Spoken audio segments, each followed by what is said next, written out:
बाढ़ से तबाह और बर्बाद पंजाब।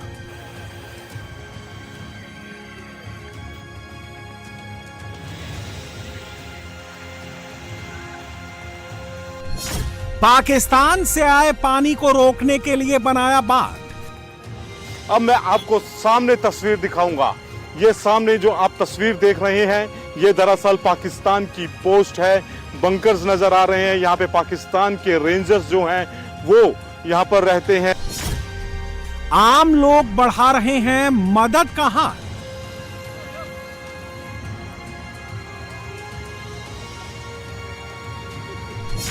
नेता क्यों नहीं आ रहे एक साथ? केंद्र सरकार ने अफगानिस्तान में अभी भूचाल आया था, अर्थक्वेक आया था, तो केंद्र सरकार ने वहां पे अर्थक्वेक के लिए राहत भेजी है। उत्तरी भारत में जितने राज्य प्रभावित हैं वहां भी केंद्र सरकार को राहत पहुंचानी चाहिए। अपने ही लोग हैं, भारत के ही लोग हैं। पंजाब 21वीं सदी की अपनी सबसे भीषण बाढ़ से जूझ रहा है, लेकिन दुख की इस घड़ी में भी नेता पॉलिटिकल पॉइंट स्कोर करने में जुटे हुए हैं। पंजाब के सभी 23 जिले बाढ़ से जूझ रहे हैं। फसल चौपट हो चुकी है। सतलुज, ब्यास और रावी नदी उफान पर है। करीब 2.5 लाख हेक्टेयर फसल डूबी हुई है।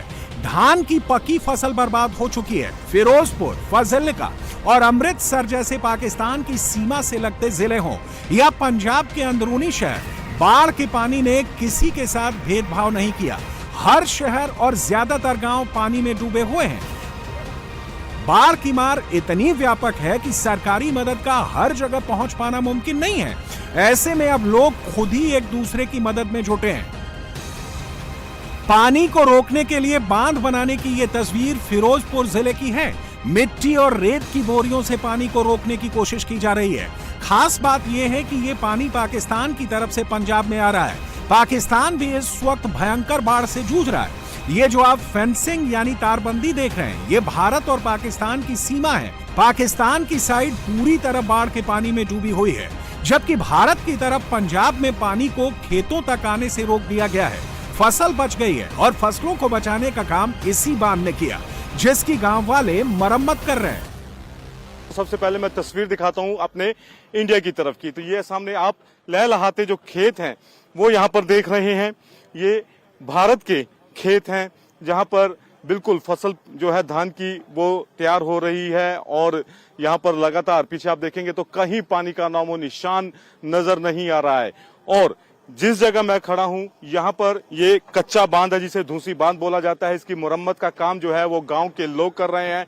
गांव के लोग जो हैं वो यहाँ पे लगातार पोकलैन मशीन और जेसीबी मशीन के जरिए इस पूरे बांध को पक्का कर रहे हैं। बोरियां उनके द्वारा डाली जा रही हैं ताकि जो पानी है वो इस तरफ ना आए। अब मैं आपको सामने तस्वीर दिखाऊंगा। ये सामने जो आप तस्वीर देख रहे हैं, ये दरअसल पाकिस्तान की पोस्ट है। बंकर्स नजर आ रहे हैं। यहाँ पे पाकिस्तान के रेंजर्स जो हैं वो यहाँ पर रहते हैं। और पूरा का पूरा एरिया देखिए, भारत की तरफ सूखा है और पाकिस्तान की तरफ बाढ़ से हाहाकार मचा हुआ है। बीच बीच में पाकिस्तानी रेंजर्स, वो सामने आप जो पेड़ देख रहे हैं, ये जो पेड़ है यहाँ तक अपनी नाव पर आते हैं, क्योंकि उसके आगे भी कुछ हिस्सा जो है वो इंडिया का है और वहां पर नाव से गश्त करते हैं और फिर वो वापस लौट जाते हैं। यहाँ पे पाकिस्तान रेंजर्स नाव के जरिए गश्त कर रहे हैं। और अपने भारत की तरफ मैंने आपको दिखाया स्टार्टिंग में ही कि बिल्कुल सूखा है, यहाँ पर बाढ़ का नामो निशान नहीं है फिरोजपुर के इस एरिया में। लेकिन पाकिस्तान की तरफ बुरे हालात जो हैं, कई किलोमीटर तक जो है पानी ही पानी नजर आ रहा है और उसके अलावा कुछ भी नहीं है। ये तस्वीर इस समय भारत और पाकिस्तान के बॉर्डर की है। फिरोजपुर ही नहीं बल्कि वाघा अटारी बॉर्डर पर भी कुछ ऐसा ही हाल है। इस तस्वीर को गौर से देखिए। ये वाघा बॉर्डर है, ये पाकिस्तान की साइड है, जबकि दूसरी तरफ अटारी बॉर्डर है, भारत का हिस्सा। पाकिस्तान की तरफ आप देख सकते हैं कि पानी भी भरा हुआ है और कचरा भी दिख रहा है, जबकि भारत की साइड वाली सड़क पर बिल्कुल पानी नहीं है, सड़क चमचमा रही है। दोनों देशों का अंतर आपको इन दो तस्वीरों से और भी क्लियर हो जाएगा। सोचिए, जिस जगह पर हर शाम को परेड होती है, हजारों लोग जिस परेड को देखने आते हैं, उस जगह को भी पाकिस्तान साफ नहीं रख पाया। बाढ़ से निपटने के लिए वहां कोई इंतजाम नहीं थे। जबकि पाकिस्तान की साइड लोग कम आते हैं, वहीं भारत की तरफ देखिए, हर शाम हजारों लोग यहां आते हैं। फिर भी कोई जल भराव, कचरा और गंदगी नहीं।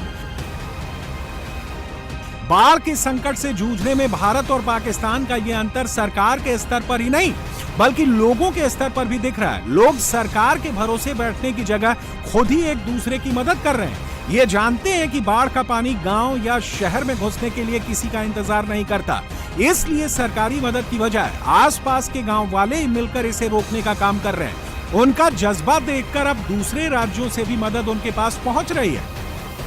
ਸਰਕਾਰ ਦਾ ਪਹਿਲੇ ਕੋਈ ਸਹਿਯੋਗ ਨਹੀਂ ਸੀ, ਹੁਣ ਥੋੜਾ ਬਹੁਤ ਹੈਗਾ। ਪ੍ਰਸ਼ਾਸਨ ਜਿਵੇਂ ਸਾਨੂੰ ਅਪੋਕਲ ਨੇ ਮਸ਼ੀਨ ਦਿੱਤੀ ਹੈ ਜਾਂ ਥੋੜਾ ਖਾਲੀ बैग प्रोवाइड करा रहे हैं, और कोई बहुत ही ज्यादा सपोर्ट नहीं हैगी। ये जो बांध है जो फिरोजपुर शहर है उसको उस पे तक जाता है पानी, अगर ये बांध टूटता है तो सीधा फिरोजपुर शहर में पानी जाएगा। जो भी लोग हमारे इलाके के हैं वो सभी सपोर्ट कर रहे हैं। जैसे कि आपको इन्होंने बताया कि बहुत बहुत दूर से लोग आ रहे हैं, वो मिट्टी के ट्राले भर भर के लेके आ रहे हैं और बैग से भी ला रहे हैं। और बहुत बहुत कल हमारे पास हरियाणा से भी लोग आए थे, उन्होंने भी बोला कि हमने आपकी वीडियो देखी, वो आप पूरा खतरा बना हुआ है, आप देख भी सकते हैं।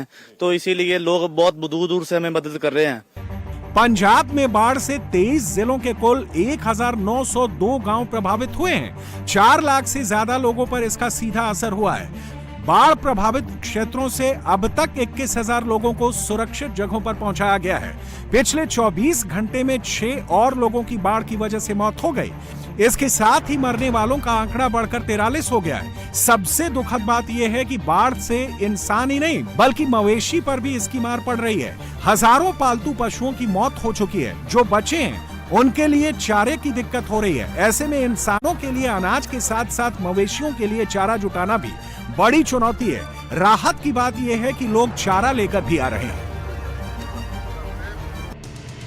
पंजाब के सामने फिलहाल सबसे बड़ी मुश्किल यह है कि चारों तरफ पानी भर जाने से कई गांवों का संपर्क कट गया है। सड़कें पानी में डूबी हैं। ऐसे में उन गांवों तक पहुंचने के लिए ट्रैक्टर ही सबसे बड़ा सहारा है।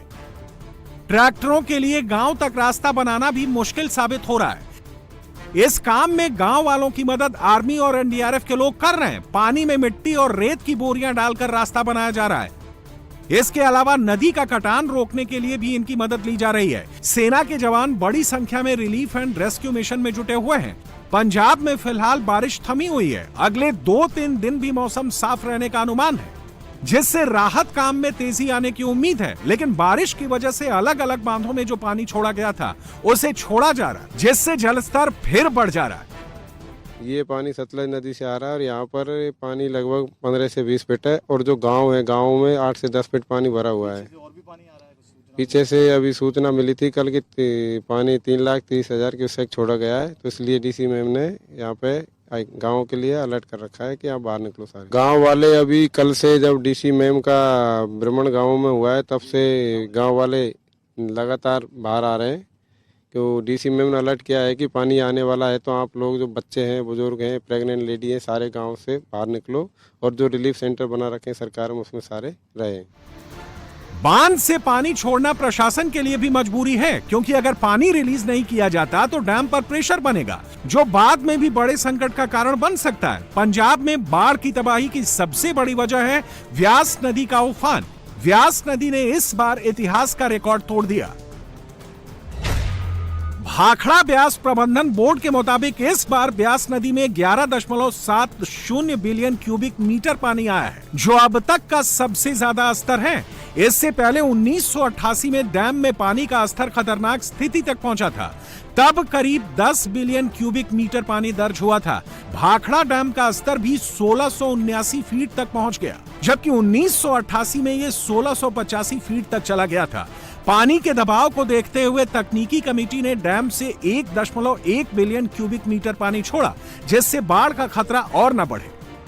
25 में जो टोटल पानी आया है 1 जुलाई से 5 सितंबर तक 11.70 बिलियन क्यूबिक मीटर, और इसको कहते हैं अनप्रेसिडेंटेड फ्लो, क्योंकि ब्यास में जो भी फ्लो है अनप्रेसिडेंटेड है, मतलब इतना पानी कभी भी पहले नहीं आया है। उसके बाद अगर भाखड़ा डैम की बात करें तो भाखड़ा डैम में भी historically one of the highest आया।